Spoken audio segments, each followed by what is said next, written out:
কোরআনের বিরুদ্ধে, রসুলের বিরুদ্ধে, সুন্নাহর বিরুদ্ধে কোনো বাক স্বাধীনতা বা কর্ম স্বাধীনতার অস্তিত্ব নাই। আল্লাহর বিরুদ্ধে বাক স্বাধীনতা বা বাক স্বাধীনতার অধিকার রয়েছে যারা মনে করবে, তাদের ইসলাম নাই। তারা অন্য ধর্মের পরিচয় দিতে পারে, ইসলাম ধর্মের, মুসলিম ধর্মের পরিচয় দিতে পারবে না। যারা আল্লাহর বিরুদ্ধে, কোরআনের বিরুদ্ধে কিছু বলাকে বাক স্বাধীনতার অধিকার মনে করবে, তাদের ইসলামে থাকার কোনো সুযোগ নেই। ইসলাম ভঙ্গের কারণ, ইসলামের পরিচয়ই সে দিতে পারবে না। এটা অন্যায়, মিথ্যা হবে। এমনিভাবে বিস্তারিতভাবে আমরা বলেছিলাম, ইসলামের কোনো বিধিবিধান, ইসলামের কোনো হালাল হারাম, এই সমস্ত বিষয়, মানে এক কথায় কোরআনের একবারে A to Z, সূরা ফাতিহা থেকে সূরা নাস পর্যন্ত একটি শব্দ, একটি অক্ষরের বিরুদ্ধে কেউ বাক স্বাধীনতার নামে কথা বললে, তাহলে তার ঈমান থাকবে না, ইসলাম থাকবে না, সে মুসলিম পরিচয় দিতে পারবে না। অথচ আমাদের কাছে এটা খুবই মামুলি ব্যাপার। বাক স্বাধীনতার কথা বলে সব জায়েজ, পেশা এবং নেশার কথা বললে সব জায়েজ হয়ে যাবে। এগুলোর কিছু ধর্মীয় ভিত্তি, এইসব কথার ওজন আমাদেরকে জানতে হবে। ওজন জানি না, অজ্ঞতার উপরে তো ইসলাম চলতে পারে না, অজ্ঞতার উপরে অন্য কিছু চলতে পারে, অন্য ধর্ম, কিন্তু ইসলাম ধর্ম অজ্ঞতার উপরে চলার কোনো সুযোগ নাই। এবং এই কথাগুলো একেবারেই এগুলো নিক্ষেপযোগ্য, একেবারেই এইসব কথা, বাক স্বাধীনতার শব্দটা, বাক স্বাধীনতা, কর্ম স্বাধীনতা, একেবারেই নিক্ষিপ্ত, ড্রেনে নিক্ষিপ্ত। এই শব্দটার দিকে তাকানোরই কোনো সুযোগ নাই। এই বিষয়ে আমরা বিস্তারিত আলোচনা করেছিলাম। আজকে কিছু আনুষঙ্গিক বিষয় আলোচনা করব। সেটা যদি ধর্মীয় ক্ষেত্রে হয়ে থাকে, তাহলে আল্লাহ তাবারক ওয়া তাআলা বলছেন যে হয় আল্লাহর বান্দাকে, মুসলিম ব্যক্তিকে আল্লাহ এবং আল্লাহর রসুলের দেওয়া যে গণ্ডি আছে, সীমারেখা আছে, এর মধ্যে কথা বলতে হবে। অন্যথায় আল্লাহ তাবারক ওয়া তাআলা কিছু সাবধান বাণী উচ্চারণ করেছেন। সেটা হলো, তিনি বলছেন, আম লাহুম শুরাকা শারাউ লাহুম মিনাদ-দীন মা লাম ইয়াযাম বিহিল্লাহ। তাদের জন্য কি আল্লাহর এরকম শরীক শক্তি আছে? আল্লাহ বিরোধী শক্তি আছে? আল্লাহর বিপরীতে কোনো শক্তি আছে, শরীক আছে, যারা তাদেরকে শরীয়ত বানিয়ে দিয়েছে? যারা তাদেরকে শরীয়ত বানিয়ে দিয়েছে, মানে বাক স্বাধীনতার এই শরীয়তটা, বাক স্বাধীনতার এই নিয়মটা কে তাদেরকে দিল? আল্লাহর বিপরীত, আল্লাহর সমকক্ষ কোনো শক্তি আছে নাকি, যার অনুমোদন নিয়ে তারা বলবে এই কথাগুলো? আল্লাহর বাইরে তো কোনো শক্তি নাই। আল্লাহর বিপরীতে, আল্লাহর সমকক্ষ, আল্লাহর শরীক বলে তো কিছু নাই। আল্লাহ এটাই বলছেন, তাদের জন্য কি এরকম কোনো শরীক আছে? সেই শরীকের দেওয়া নিয়ম তারা বলবে, বাস্তবায়ন করবে, আর তারা তাদের স্বাধীনতা ভোগ করবে। আল্লাহ ছাড়া তো কোনো নিয়ম আসতে পারে না। রাসূল সাল্লাল্লাহু আলাইহি সাল্লাম ছাড়া তো কোনো নিয়ম আসতে পারে না। ধর্মীয় ক্ষেত্রে কোনো নিয়ম যদি তারা প্রয়োগ করে, কোনো নিয়ম যদি তারা আবিষ্কার করে, তাহলে এখানেই আল্লাহকে আল্লাহর শরীক বানানো হলো। এটাকেই বলা হয় বাক স্বাধীনতার নামে আমরা যা কথা বলবো এগুলো বলা হয় আল্লাহর বিরুদ্ধে কথা বলা, আল্লাহর উপর দিয়ে কথা বলা। আর আল্লাহর উপরে কথা বলাকে কোরআনের দৃষ্টিতে শিরকের চাইতেও বড় অপরাধ বলা হয়েছে। বাক স্বাধীনতা বলে আল্লাহর বিপরীতে, আল্লাহর বিরুদ্ধে কথা বলাকে বা আল্লাহর উপরে কথা বলাকে শিরকের চেয়েও বড় অপরাধ বলা হয়েছে। সে আয়াতটা হলো সূরা আরাফের 33 নম্বর আয়াত। এই আয়াতে তাফসিরে মুফাসসিরগণ বা আলেমগণ, কোরআন বিশেষজ্ঞ, তাফসির বিশেষজ্ঞগণ বলছেন, যেমন এখানে কয়েকটা পাপের সিরিয়াল উল্লেখ করা হয়েছে। 1 নম্বর হলো কুল ইন্নামা হাররামা রাব্বিয়াল ফাওয়াহিশ। হে রাসূল, আপনি বলে দিন যে আমার রব হারাম করে দিয়েছেন ফাওয়াহিশ, মানে অশ্লীলতাকে। মা যাহারা মিনহা ওয়া মা বাতান, যা প্রকাশ্য এবং যা অপ্রকাশ্য। মা যাহারা মানে যা প্রকাশ্য আর যা অপ্রকাশ্য। যা প্রকাশ্য মানে ঘটে থাকে, মানুষ প্রকাশ্যভাবে দেখা যায় যে মিথ্যা কথা বলতেছে, দেখা যায় যে বেহায়াপনা করতেছে, নারী পুরুষ দেখা যায় যে প্রকাশ্যে মেলামেশা করতেছে, সংমিশ্রণ হচ্ছে। দেখা যায় যে আল্লাহর মূর্তি পূজা হচ্ছে, মূর্তি পূজা, দেবদেবী পূজা হচ্ছে, কবর পূজা হচ্ছে।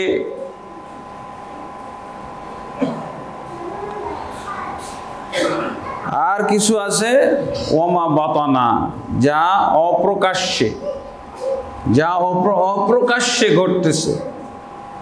অপ্রকাশ্যে মানে কি? মুনাফিকরা যা ঘটাইতো, যারা মুনাফিকরা যা করতো তা তো সব কিছু অপ্রকাশ্যে ছিল। মুসলিমরা যা করে, পাপ করে, তারা প্রকাশ্যে, তাদের ওগুলো প্রকাশ্য। কিন্তু মুনাফিকরা যা করতো এগুলো হলো অপ্রকাশ্য। অর্থাৎ মনে মনে যেই পাপগুলো করা হয়, নিয়তের মাধ্যমে যে পাপগুলো করা হয়, এগুলো হলো অপ্রকাশ্য।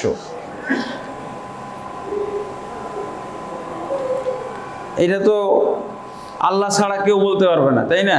মা যাহারা মিনহা ওয়া মা বাতান, যে অশ্লীল কাজ, পাপ কাজ, কবিরা গুনাহ যেগুলো প্রকাশ্যভাবে মানুষ ঘটায় আর যেগুলো অপ্রকাশ্যভাবে করে থাকে। আপনি অন্তরের মধ্যে এমন কিছু যেগুলোকে আমরাজুল কুলুব বলা হয়, অন্তরের রোগ। অন্তরের রোগ কি থাকে? মারাত্মক। প্রত্যেকটা অন্তরের রোগের মধ্যে বসে শিরকও থাকতে পারে, কুফরিও থাকতে পারে, মুনাফিকই থাকতে পারে। তো যত রকমের পাপ কাজ আছে, সেটা প্রকাশ্য হোক আর অপ্রকাশ্য হোক, এগুলো সব আল্লাহ হারাম করে দিয়েছেন।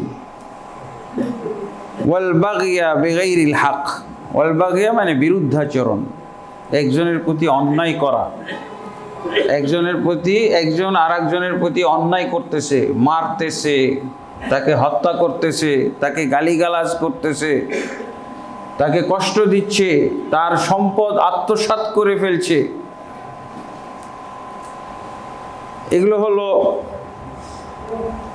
বিরুদ্ধাচরণ। তার জমি দখল করে ফেলতেছে, জমি দখল করতেছে, দেশ দখল করে ফেলতেছে, এরপরে হলো আল্লাহ বলছেন ওয়ান তুশরিকু বিল্লাহি, এরপরে আল্লাহর সাথে শিরক করা, এটাও হারাম। হারামগুলোর মধ্যে প্রথম উল্লেখ করা হয়েছে প্রকাশ্য এবং অপ্রকাশ্য যে সমস্ত পাপ, তারপরে বিরুদ্ধাচরণ, ঊর্ধ্বত্ব পোষণ করা, এরপরে হলো তৃতীয় পর্যায়ে বলছে ওয়ান তুশরিকু বিল্লাহ, আল্লাহর সাথে শিরক করা, আল্লাহর সাথে শিরক করা।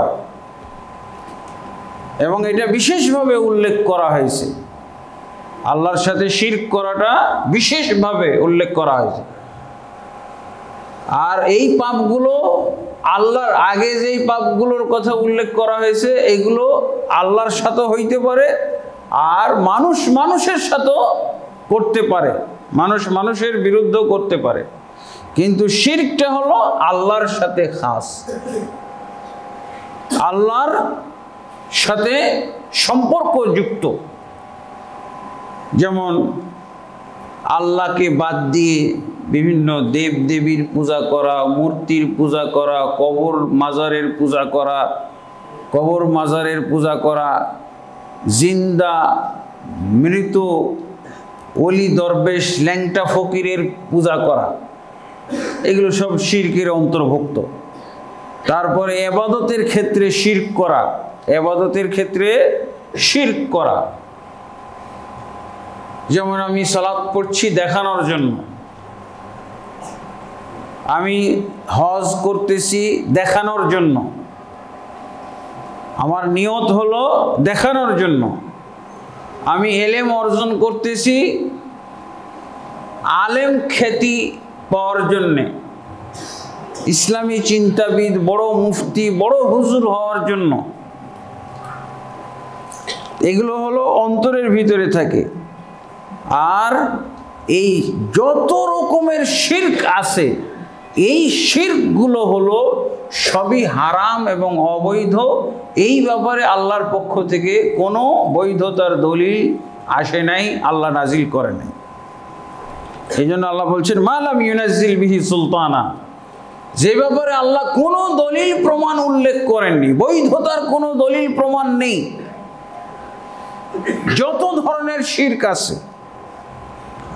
এরপরে চতুর্থ নম্বরে আল্লাহ বলছেন ওয়া আন তাকুলু আলাল্লাহি মা লা তা'লামুন।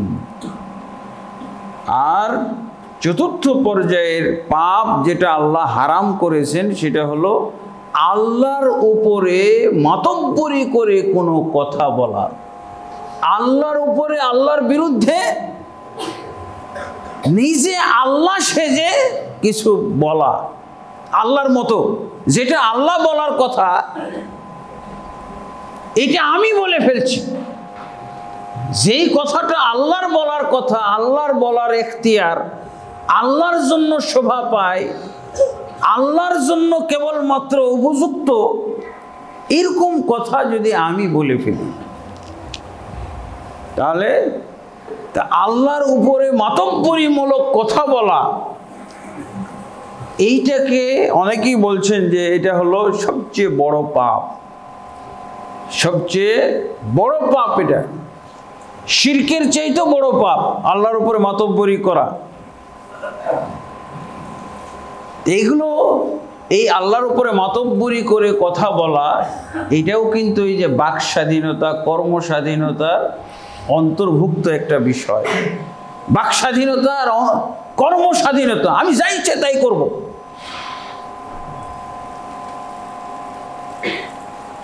তা খাও দাও ফুর্তি করো, মানে কোনো নিয়ম নাই, কোনো কানুন নাই, কোনো হালাল হারাম নাই, কোনো বিধিবিধান নাই, কোনো শরীয়ত নাই, যা মন চাইবে তাই। এইটাকে বলা হয়েছে শিরকের চাইতে বড় পাপ। শিরকের মধ্যে কি পাওয়া যায়? আল্লাহকেও মানি, অন্যকেও মানি, আল্লাহকেও মানি, অন্যকেও মানি। এই যে আবু জাহাল, আবু লাহাবরা কি করত? আল্লাহকেও মানত এবং তারা মূর্তিদেরকেও মানত, দেবদেবী এবং অলি আউলিয়াদেরকেও মানত। দুই কাজই করতো, এটা তো শিরক। আর আপনি আল্লাহ সেজে গিয়ে একটা কথা বলে ফেলা, এটা তো মারাত্মক কথা। আল্লাহর দায়িত্ব আপনি পালন করে ফেলবেন, আল্লাহকে কথা না বলতে দিয়ে আল্লাহর নিয়মের অপেক্ষা না করে আপনি একটা কিছু বলে ফেললেন। এইটার একটা আমরা প্রশস্ত ময়দান তৈরি করে ফেলেছি। এই আল্লাহর উপরে মাতব্বরিমূলক কথা বলা, এই যে এই পাপটাকে, যেটাকে শিরকের চেয়ে মারাত্মক বলা হয়, এইটারই ময়দান হলো বাক স্বাধীনতার নামে যা কিছু আমরা পাই, কর্ম স্বাধীনতার নামে আমরা যা কিছু পাই, এটাই হলো সেই পাপ। এই পাপ কোরআনের সূরা আরাফের এই যে 33 নম্বর আয়াতের শেষের যে পাপটা, চতুর্থ পাপ, এই চতুর্থ পাপের কথা অনেকেই বলছেন যে এটা শিরকের চেয়েও বড় পাপ, আল্লাহর উপরে মাতব্বরি করে কথা বলা। আর আমরা এটাকে কি বলি? যে এটা আমার স্বাধীনতা। এই তোমাকে স্বাধীনতাটা কে দিল? ইবলিস ছাড়া কেউ দিয়েছে? শয়তান ইবলিস ছাড়া বাক স্বাধীনতার কথা কে বলে?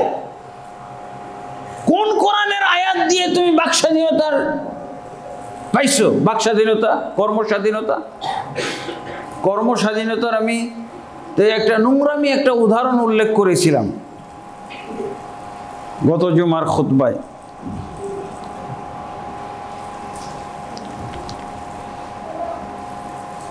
এগুলো জাহিলি যুগের লোকেরাও এরকম কিছু বলতো, জাহিলি যুগের লোকেরাও এই ধরনের কথাবার্তা তারা চর্চা করত। তারা ইচ্ছা মতো যা ইচ্ছে তাই বলতো। যা ইচ্ছা তাই তো বলা যাবে না। ধর্মীয় ক্ষেত্রে আল্লাহর ব্যাপারে, রাসূলের ব্যাপারে যা ইচ্ছা তাই বলা যাবে না। অবশ্যই মেপে মেপে বলতে হবে। যার দলিল পাওয়া যাবে সেটাই কেবল বলতে পারবো, যার অনুমতি আছে সেটাই কেবল বলতে পারবো। যেটা বলার দলিল নাই, অনুমতি নাই, সেটা বলতে পারবো না। এই ব্যাপারে আল্লাহর রাসূল সাল্লাল্লাহু আলাইহি সাল্লাম আমাদেরকে সুন্দর একটা নিয়ম বলে দিয়েছে, সুন্দর একটা নিয়ম। সেটা কি? মান সাকাতা নাজা, যে চুপ থাকলো সে নাজাত প্রাপ্ত হয়ে গেল। মান সমাতা নাজা, যে ব্যক্তি চুপ থাকলো সে নাজাত প্রাপ্ত হইল, সে পরিত্রাণ পেয়ে গেল, সে জাহান্নাম থেকে বেঁচে গেল, সে জান্নাত পাওয়ার উপযুক্ত হলো। আলহামদুলিল্লাহ। মান সমাতা নাজা, মান সাকাতা নাজা। আল্লাহ রসুল সাল্লাল্লাহু আলাইহি ওয়াসাল্লাম, এই জন্য আল্লাহ রসুল আরও বলছেন কি? মান কানা ইউমিনু বিল্লাহি ওয়াল ইয়াউমিল আখির ফালইয়াকুল খাইরান আও লিয়াসমুত। যার আল্লাহর উপরে বিশ্বাস আছে, পরকালের প্রতি ঈমান আছে, সে যেন কথা বললে শুধু ভালো কথা বলে। ভালো কথা বলতে কি? ভালো কথা বলতে আল্লাহর কথা হলো সবচেয়ে ভালো। খায়রুল হাদিসি কিতাবুল্লাহ, সবচেয়ে ভালো কথা, উত্তম কথা হলো আল্লাহর কিতাবের কথা, কোরআনের কথা। তারপরে হলো রাসূল সাল্লাল্লাহু আলাইহি ওয়াসাল্লামের কথা, অর্থাৎ সুন্নাহ বা হাদিসের কথা। এরপরে কোনটা ভালো? আল্লাহ রাসূল সাল্লাল্লাহু আলাইহি ওয়াসাল্লাম বলছেন ফালিয়াকুল খায়রান। কোনো ব্যক্তি যদি কথা বলে, মুখ খুলে কোনো একটা কথা বলতে চায়, সে যেন কথা বলে কিসের? ভালো কথা বলে, উত্তম কথা বলে। আর উত্তম কথা হলো কোরআন সুন্নাহর কথা। কোরআন সুন্নাহর কথা বলতে আপনাকে কোরআন তেলাওয়াত করতে হবে না, কোরআন সুন্নাহ সমর্থিত কথা, কোরআন সুন্নাহয় অনুমোদিত কথা। আপনাকে আয়াত তেলাওয়াত করে করে প্রতিটা কথায় আয়াত সেট করা লাগবে না, কিন্তু যেই কথাটা বলছেন সেই কথাটা যেন আপনার আয়াত সমর্থিত হয়, আল্লাহর কিতাবের দলিল সমর্থিত হয়, রাসূল সাল্লাল্লাহু আলাইহি সাল্লামের সুন্নাহ বা হাদিস সমর্থিত হয়। যেখানে সমর্থন নাই সেখানে আল্লাহ রসুল সাল্লাল্লাহু আলাইহি ওয়াসাল্লামের ব্যবস্থাপত্র, যেটার আপনি দলিল জানেন না, যেই কথাটার সমর্থন কোরআন সুন্নাহ থেকে আপনি জানেন না, সেই ব্যাপারে আল্লাহ রসুল সাল্লাল্লাহু আলাইহি ওয়াসাল্লাম দ্বিতীয় অপশন দিচ্ছে। দ্বিতীয় অপশন কি? ওয়াল ইয়াসমুত ফালিয়াকুল খায়রান আও লিয়াসমুত,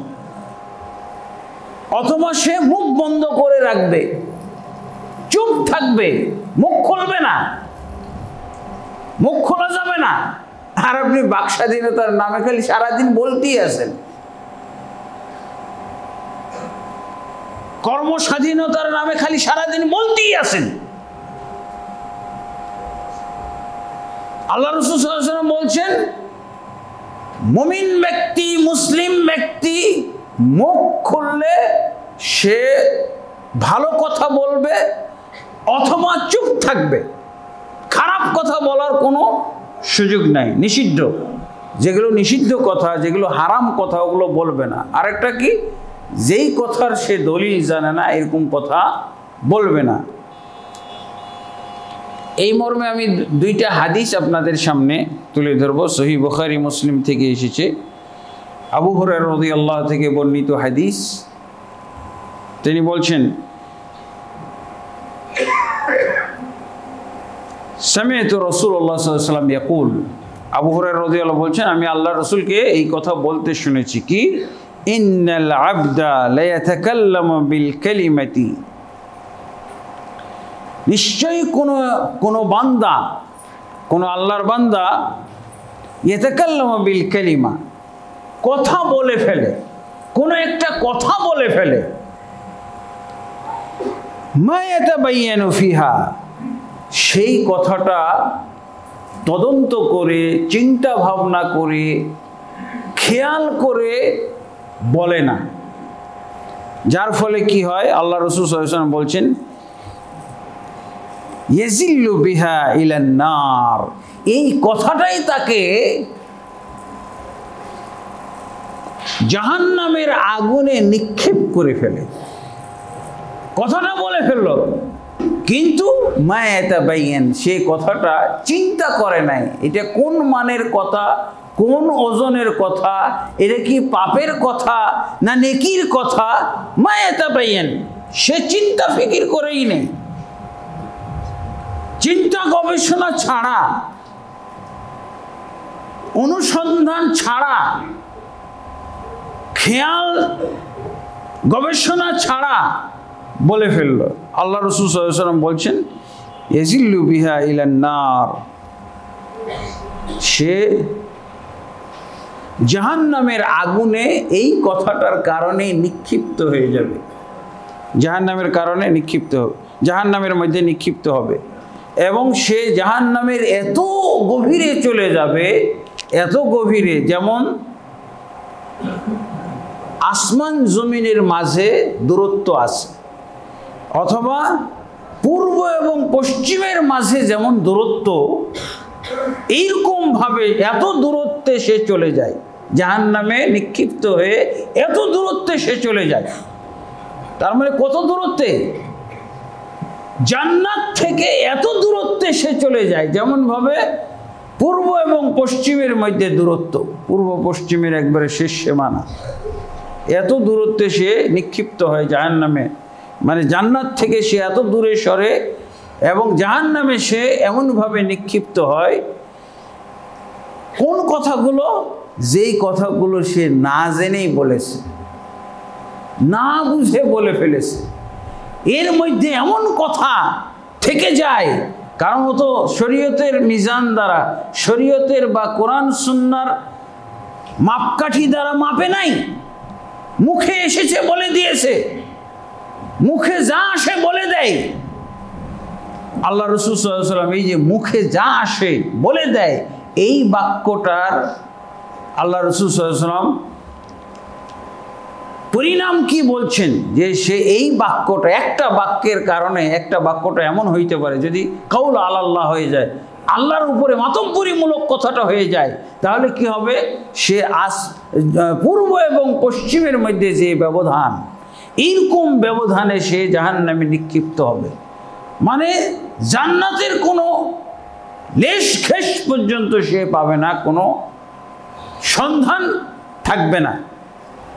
এই মর্মে দেখা যায় যে বেশ কিছু কথা হাদিসের মধ্যেও পাওয়া যায়, হাদিসের মধ্যে, কোরআনের মধ্যেও পাওয়া যায়, হাদিসের মধ্যে পাওয়া যায়।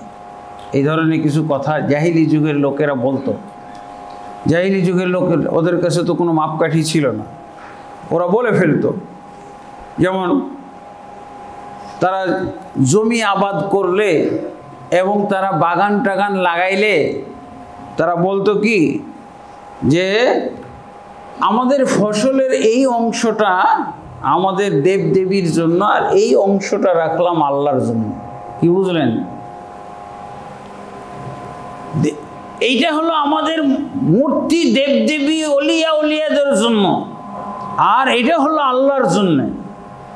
এমনকি কিছু পশুও তারা ছেড়ে দিত, এটা আল্লাহর জন্য ছেড়ে দিত। আমাদের যুগও কিন্তু এরকম আছে। এটা হলো কর্মস্বাধীনতা, মূর্খতা, অজ্ঞতার উপরে কিছু আমল। জাহিলি যুগের লোকেরা তাদের পশু, উট হোক, গরু হোক, ছাগল হোক, তারা কিছু আল্লাহর নামে বা দেবদেবীর নামে ছেড়ে দিত, অথবা মনে করতো যে এইটা আল্লাহর নামে ছেড়ে দিলাম। আমাদের যুগেও কিছু অজ্ঞ মূর্খ মুসলমান আছে, জাহিলি যুগের, এরা সব জাহিলি যুগের। এই যে ঢাকা শহরে অনেক গরু ছাগল পাওয়া যায়, দেখবেন এগুলোর নাকি কোনো ওয়ারেস নাই, আল্লাহর রাস্তায় কিসের জন্য ছেড়ে দিয়েছে? হ্যাঁ, দরবেশের নামে, নাউজুবিল্লাহ। এগুলো জাহিলি যুগের আচরণ না।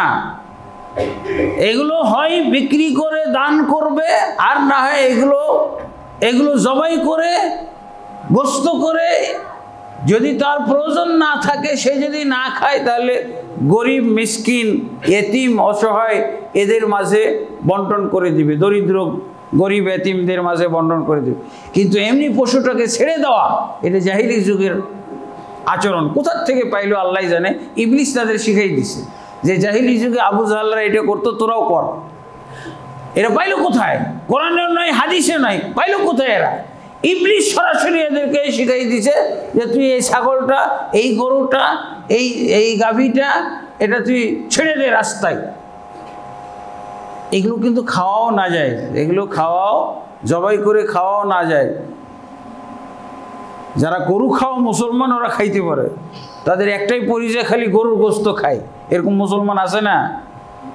এই গরুর গোস্ত খাওয়াটাই আলামত মুসলমান। যে আপনি দাওয়াত দিয়ে দেখেন, ও মুসলমান কিনে দাওয়াত দিয়ে দেখেন, আর গরুর গোস্ত কিনে এনে রান্না করে তাকে খাওয়ান, দেখবেন ও মুসলমান। এই গরুর গোস্ত দিয়ে মুসলমান আমরা নির্ণয় করে থাকি, এগুলো গরু মার্কা মুসলমান। ঠিক আছে? যারা শুধু গরু খাওয়ার মাধ্যমে নিজেদের মুসলমানের পরিচয় দেয়, মুসলিম দাবি করে, এরা হলো গরু মার্কা মুসলমান। হ্যাঁ, আমরা তো এর আগে অনেক মুসলমানের, আপনাদের কাছে মমিন মুসলিমের মার্কা বলেছিলাম। কি বলে? ফেরাউন মার্কা মুসলিম মমিন, ইবলিস মার্কা মমিন, মুনাফেক মার্কা মমিন। আজকে বললাম গরু মার্কা মমিন। গরুর গোস্তর মাধ্যমে বোঝা যাবে যে ও মুসলমান। আবার ইদানিং শোনা যায় যে হিন্দুরাও কেউ কেউ নাকি গরুর গোস্ত খায়, হিন্দুরাও গরুর গোস্ত খায়। এই জাহিলি যুগে তারা নিজেদের মনোবৃত্তি থেকে এই কাজগুলো করত, মনোবৃত্তি থেকে। তারা ফসলের এই অংশটা তাদের আমাদের যুগে তো আছে দেবদেবী, আমাদের দিকে, আমাদের যুগে কি অলিয়া উলিয়াদের জন্য, এটা অমুক পীরের জন্য দিয়ে দিলাম, অমুক পীরের জন্য এই ফল, অমুক পীরের জন্য। পীরকে আগে খাওয়াইতে হবে, প্রথম গাভীর দুধ পীরকে দিতে হবে, পিতামাতাকেও দেওয়া যাবে না, পীরকে দিতে হবে। নাউজুবিল্লাহ। আর আমরা তো বলে থাকি যে পীর সব হলো আল্লাহর দুশমন। পীর, ভালো পীর বলে কিছু নাই বাংলাদেশে, হক্কানি পীর সব হলো আল্লাহর দুশমন, রসুলের দুশমন। যারা পীরকে ভালো বলবে তারাও খারাপ মানুষ, তারাও আল্লাহর দুশমন। পীর কখনো ভালো হইতে পারে নাকি? আলেম ওলামা, আমাদের ইসলামের মধ্যে ভালো মানুষ হলো আলেম ওলামারা, যারা হলো ওয়ারাসাতুল আম্বিয়া, নবীদের যারা ওয়ারিস হইতে পারে। নবীদের ওয়ারিস হলো ইলমের মাধ্যমে, কোরআন সুন্নাহর ইলমের অধিকারী হওয়ার মাধ্যমে কেবলমাত্র আলেম ওলামারা আল্লাহ রসুলের ওয়ারিস হইতে পারে। শুধুমাত্র মুরিদদের ঠগায় আল্লাহর ওয়ারিস হওয়ার কোনো সুযোগ নাই। পীর মানে মুরিদ ঠকানোর একটা শ্রেণী, মুরিদদেরকে ঠকানো, মানুষের সম্পদ বাতিল পথে ভক্ষণ করার একটা লাইন। হক্কানি হক্কানি ফক্কানি সব একই। একজন তো বলেই ফেলছিল, আমাদের বন্ধুদের মধ্যে এক আলেম বলছিলেন যে পীরের মধ্যে হক্কানি হলো তেমন, চোরের মধ্যে যদি কোনো হক্কানি থাকে ওরকমই হলো পীরের মধ্যে হক্কানি। হক্কানি চোর যেমন আছে, হক্কানি চোর কাকে বলা হয়? এমনভাবে চুরি করবে আপনি জানতেই পারবেন না। তো হক্কানি পীর হলো এমনভাবে আপনার ইমান চুরি করবে যে আপনি বুঝবেনই না, টেরই পাবেন না। আপনি মনে করতেছেন আপনার ভালোই করতেছে, নাউজুবিল্লাহ। তো হক্কানি হলো এরকম। এই বক্তব্য দেওয়ার কারণে বেচারা কি বলে আমাদের কাজী ইব্রাহিম ভাইকে, আর সাথে সাথে এই কি বলে কামাল উদ্দিন জাফরি, এবং আমিও সাথে ছিলাম বরিশালে এক জায়গায়, বরিশাল পটুয়াখালী ওই এলাকায় আমাদেরকে অবাঞ্ছিত ঘোষণা করা হয়েছিল। আমি তো যাইতাম না। এই বক্তব্য দেওয়ার কারণে পীরেরা চরমভাবে খেপে গেছিল যে অবাঞ্ছিত।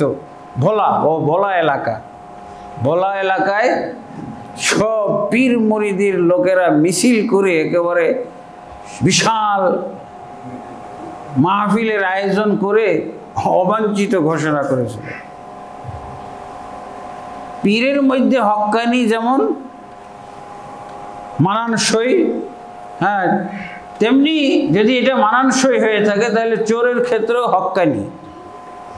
কারণ পীর দিয়ে পীররা কখনো সত্যিকার ইসলাম বুঝে না, বোঝার সম্ভাবনা, এবং তারা কোরআন সুন্নাহর দিকে মানুষকে আহ্বান করে না, নিজেদের দিকে আহ্বান করে। কিন্তু কিছু ধোঁকা দিয়ে কথা বলছে আল্লাহকে পাইতে হইলে, রসুলকে পাইতে হইলে, জান্নাত পাইতে হইলে নাকি ওখানে আসতে হবে। এগুলো হলো ধোঁকা, প্রতারণামূলক কথাবার্তা। আল্লাহকে পাইতে হইলে তো অবশ্যই আল্লাহর কিতাবে আসতে হবে, আল্লাহর কিতাবে আসতে হবে, ওখানে যাইতে হবে কেন? আল্লাহর কিতাব তো মসজিদের মধ্যেই আছে, আল্লাহর কিতাব তো বাড়িতেই আছে। রসুলকে পাইতে হলে রসুলের কিতাবটা তো বাড়িতেই আছে, রসুলের কিতাব তো মসজিদেই আছে। ওখানে নিয়ে যায় আপনাকে ধোঁকা দিয়ে আপনার পকেট খালি করার জন্য, আর ওর বস্তাগুলো ভরার জন্য নিয়ে যায় আপনাকে, ওর বস্তাগুলো ভরার জন্য। এখানে কি এই পীর মুরিদি লাইনের মধ্যেও কিন্তু এরকম কতগুলো কথা আছে। কাউল আলাল্লাহ, আল্লাহর বিরুদ্ধে কথা বলা, আল্লাহর বিপরীতে কথা বলা। যেমন আপনারা হয়তো অনেকেই জানেন যে এক পীর সাহেবের দরবারের বা সিলসিলার বড় ওলি, বড় আলেম, সে আল্লাহকে কি বল, আল্লাহর শানে কি শব্দ বলেছিল জানেন? আল্লাহর হুঁশ নাই, আল্লাহর হুঁশ নাই। এটা বলেন তো ইমানি বাক্য এটা? আল্লাহর হুঁশ নাই এই কথাটা বলা, এটা পীরদের মুখ দিয়ে বের হওয়া।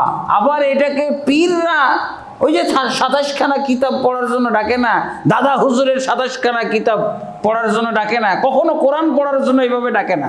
যেভাবে দাদা হুজুরের 27খানা কিতাব পড়ার জন্য দাওয়াত দেওয়া হয়, ডাকা হয়, মানুষকে আহ্বান করা হয়, এই কিতাবগুলোর মধ্যেই আছে কি? আল্লাহর হুঁশ নাই, আন্দাজ নাই। আল্লাহর তো হোশ নাই বা আন্দাজ নাই, নাউজুবিল্লাহ। কিতাবটার নাম কি? বেদে মারে। হয়তো মুখস্থ তো আছে, ওয়াজ তো আপনাদের জানাই আছে। বেদে মারেফতের মধ্যে তারা লিখছে যে এটা হলো সংক্ষিপ্ত একটা কথা, কিস্সাটা তো আরো জঘন্য, পুরা কিস্সাটা তো আরো জঘন্য, ইমানই ধ্বংস হয়ে যাবে আপনার কিস্সাটা পুরা বললে। আল্লাহর আন্দাজ নাই, আল্লাহর হোশ নাই, এই কথাটা কোনো মুসলমান বলতে পারে? ওলি আল্লাহ বলতে পারে? কারো মুখ দিয়ে যদি বের হয় ও কি ওলি আল্লাহ না ওলি শয়তান? শয়তানের ওলি, নাউজুবিল্লাহ। আর কয়েকদিন আগে শুনলাম, কয়েকদিন আগে এক পীর একটা ঘটনা বলতেছে, নাউজুবিল্লাহ। আমার এখানেও আমি সেভ করে রাখছি আমার মোবাইলে। এই দাজ্জাল, এই মুরতাদ, এই কাফের পীর কি বলতেছে, কাফের মুরতাদ পীর কি বলছে? বলতেছে যে একজন খ্রিস্টান আর একজন মুসলমানের ঝগড়া লাগছে, বিতর্ক, ডিবেট হচ্ছে। কিসের?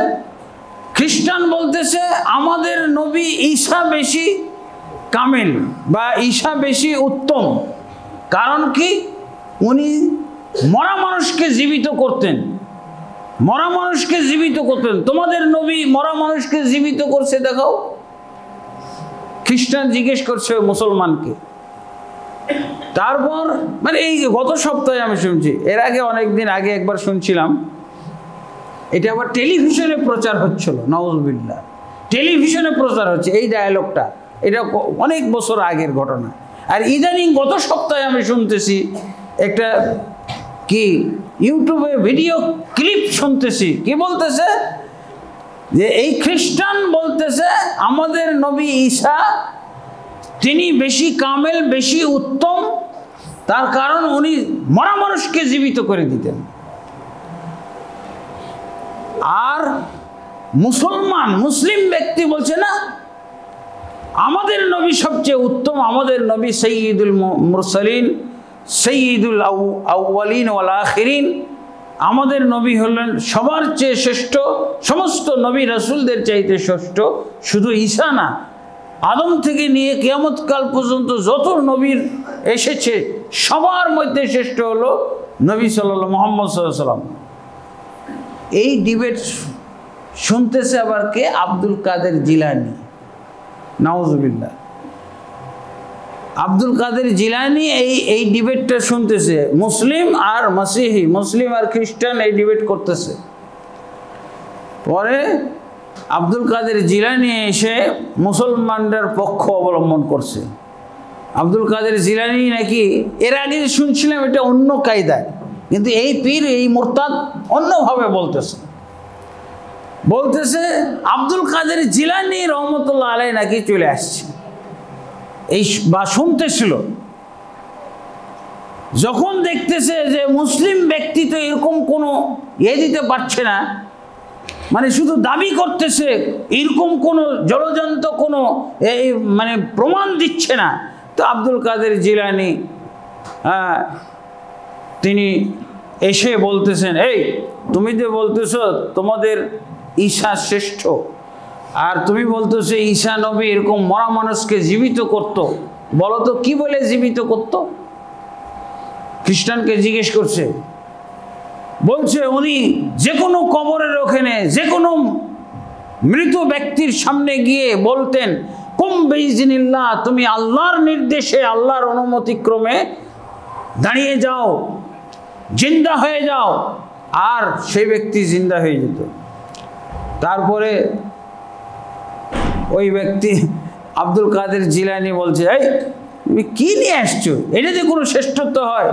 আরে আমি তো আমার নবী মোহাম্মদ সাল্লাল্লাহু আলাইহি ওয়াসাল্লাম তো দূরে থাক, আমি আব্দুল কাদের জিলানী আমি কুম বিইজনিল্লাহ বলি না, আমি আল্লাহর নির্দেশে তুমি জিন্দা হও এই কথা আমার বলাই লাগে না, আমি বলি আমার নির্দেশে তুমি জিন্দা হও, জিন্দা হয়ে যায়। চলো তুমি কোন কবরস্থানে নিয়ে যাবে আমাকে, আমি আল্লাহর কথাই বলবো না, কুম বিইজনিল্লাহ এটা আমি বলবো না। আমি বলবো আমার নির্দেশে তুমি জিন্দা হয়ে যাও, দেখো জিন্দা হয়ে যায়। তাহলে কে শ্রেষ্ঠ? মুহাম্মদের কথা তো অনেক পরের কথা। আমি মুহাম্মদের একজন উম্মত হয়ে আমি যদি বলি আমার নির্দেশে তুমি জিন্দা হও, তাহলে সে জিন্দা হয়ে যায়। আর তোমার নবীর পাওয়ার কত কম, তাহলে আমাদের নবীর পাওয়ার বেশি। নাউজুবিল্লাহ। আল্লাহকেও লাগে না, নাউজুবিল্লাহ। এগুলো হইল কওল আলাল্লাহ, ছড়িয়ে ছিটিয়ে আছে পীর জগতে, পীর মুরিদির জগতে এগুলো ছড়িয়ে ছিটিয়ে আছে। কি বলছেন আপনি? তাহলে এই লোক কি মুসলমান? এই লোক তো আবু জাহেলের চাইতো খারাপ। আবু জাহেলও এই আকীদা পোষণ, এত জঘন্য আকীদা আবু জাহেলের ছিল না। যেই আকীদা পোষণ করলো, যেই আকীদা প্রকাশ করলো, এই তথাকথিত ভণ্ড মুরতাদ কাফের এই পীর, একে যে কাফের না বলবে, একে যা মুরতাদ না মনে করবে, সেও মুরতাদ হয়ে যাবে। নাউজুবিল্লাহ। তারপরে এই হক্কানি জগতে আরো তো আমাদের কাছে উদাহরণ আছে। কি চরমনায়ের মুরিদ হলেই নাকি নাজাত, ওর কোনো হিসাব নিকাশই নাই। কিসের আরশের তলে, আরশের নিচে ছায়া পাওয়ার জন্য 7 শ্রেণীর লোক হওয়ার দরকার, চেষ্টা করবেন আপনি। 7 শ্রেণীর লোককে আল্লাহ আরশের নিচে ছায়া দিবে, তাই না? এটা হলো 8ম শ্রেণী। হাদিস পার।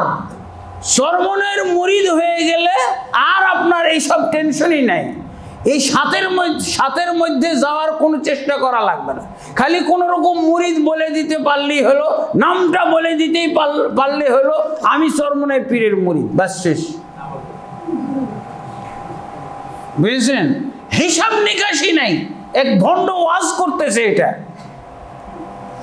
চরমনায় পীরের খালি মুরিদ পরিচয় দিচ্ছে, যাও খালি ডাইরেক্ট জান্নাতে চলে যাও। আর জাহাজের কথা তো শুনছেনি। এগুলো সব কাউল আলাল্লাহ, আল্লাহর উপরে কথা বলা। এগুলো হলো পীর মুরিদি জগতে ভেসে বেড়াচ্ছে আল্লাহর উপরে কথা বলার এইসব নমুনাগুলো। একজন তাদের সিলসিলার পীররা কি করবে, যখন মানুষ আরো হাসরের ময়দানে ঘামের মধ্যে এইভাবে হাবুডুবু খাবে, সেই সময় নাকি চরমনায় পীরের সব সিলসিলার মুরিদরা এসে, পীররা এসে জাহাজে করে উঠাই নিয়ে চলে যাবে। কোথায় যে নিয়ে যাবে আল্লাহ জানে। জাহান্নামী ডাইরেক্ট নিবে না, কোথায়? ওরা তো বলতেছে জান্নাতে নিয়ে যাবে। অথচ হাদিসের নিয়ম হলো এরপরে আল্লাহ তাবারক ওয়া তাআলা ফয়সালা শুরু করবেন। রাসূলুল্লাহ সাল্লাল্লাহু আলাইহি ওয়াসাল্লাম সুপারিশ করার মাধ্যমে ফয়সালা, আল্লাহ তাবারক ওয়া তাআলা ফয়সালা শুরু করবেন। বান্দাদের মাঝে বিচার কাজ শুরু করবেন। আর এরা বলতেছে না, জাহাজ নিয়ে চলে যাবে, ঝামেলা শেষ। পীর সাহেব জাহাজ নিয়ে আসবে আর নিয়ে চলে যাবে সবকে নিয়ে। এই ঝামেলা। এরা হলো 8ম প্রকার। হাদিসে পাইছেন তো 7 প্রকার মানুষ, বুঝেছেন, নাজাত পাবে সেই হাসরের ময়দানের আযাব থেকে। আর এটা হলো 8 প্রকার। আপনি খালি চরমনের মুরিদ হয়ে যাবেন, বাস 8ম প্রকারের মধ্যে চলে গেলেন। কোনো হিসাব নিকাশও নেই আপনার। এই ঘামের সাগরে হাবুডুবু খাওয়াও নাই, জাহাজে উঠে যাবেন। আর খালি মুরিদ হওয়ার মাধ্যমে টিকিটটা সংগ্রহ করবেন, কুপুর মুরিদ হবেন। বাৎসরিক মাহফিল চলে গেছে নাকি, টাকা পয়সা নিয়ে মাহফিলে গিয়ে মুরিদ হয়ে চলে আসবেন, বাস। এত সহজ জান্নাত।